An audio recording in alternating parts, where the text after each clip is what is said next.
Yeah.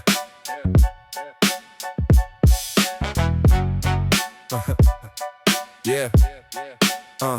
It was Sunday, it was hot, right in the middle of afternoon scorch. The tipping point, when there is no difference between windows open or closed. The summer's tall sun had already baked dry the tattered clay facade bricks, acting like a heating blanket on the worst of summer's days.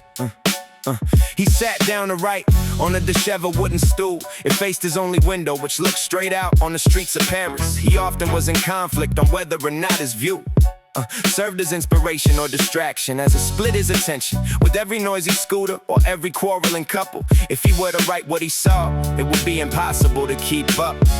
Yeah, the humidity stuck on him like a musky old fur coat. The air carried an intense weight.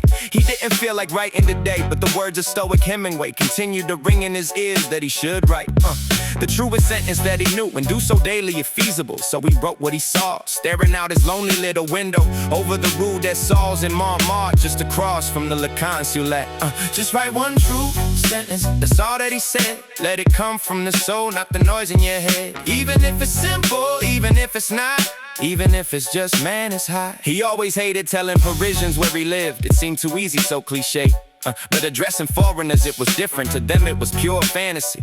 And his home street rode easier off his tongue, his chest more proud, and his chin automatically higher. To be fair, though they had no clue, their love affair would end abruptly if they had to sleep in his lumpy single bed or listen to his possessed water pipes. Every time old Mrs. Boucher would flush after a 2 a.m.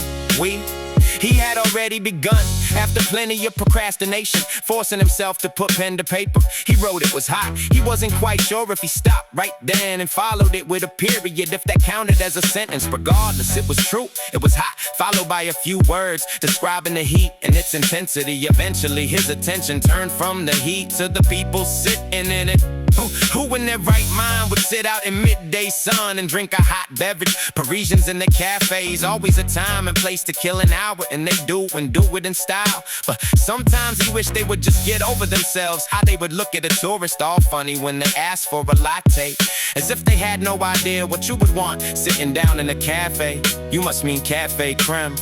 Frivolous if you would have asked him. Just write one true sentence, that's all that he said. Let it come from the soul, not the noise in your head. Even if it's simple, even if it's not, even if it's just man, it's hot. Just get this poor side some milk with his coffee and stop making such a big deal of it. More like the Italians, they walk up to the bar, signaling the air to be served, and the tiniest cups of coffee are served in less than a minute. And quicker still, already down, the colorful array of pocket change is left, and they carry on their day.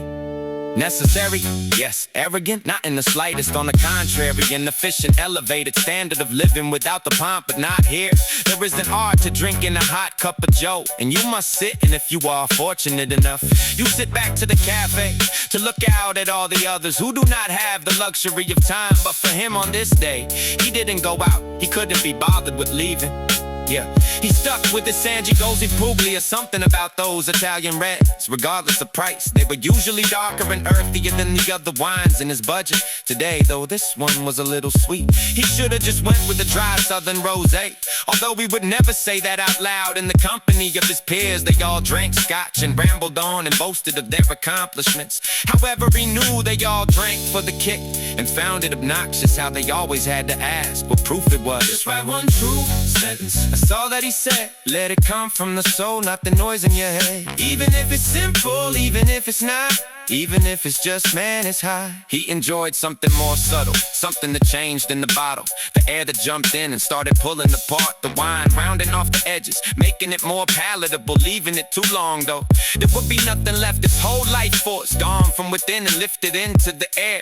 Such a fragile thing wine is, which is why it's never happy. Being carted across the globe, 100 variables could lessen or increase desirability. Which is why when you have the perfect wine at the perfect time in the perfect place, the odds are so insurmountable. This is what makes a good thing great.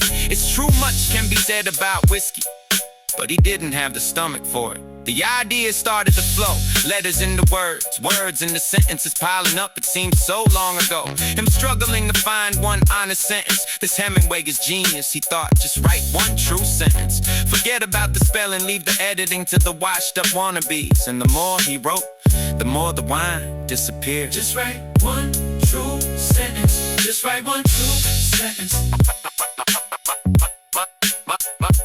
Just write one true sentence.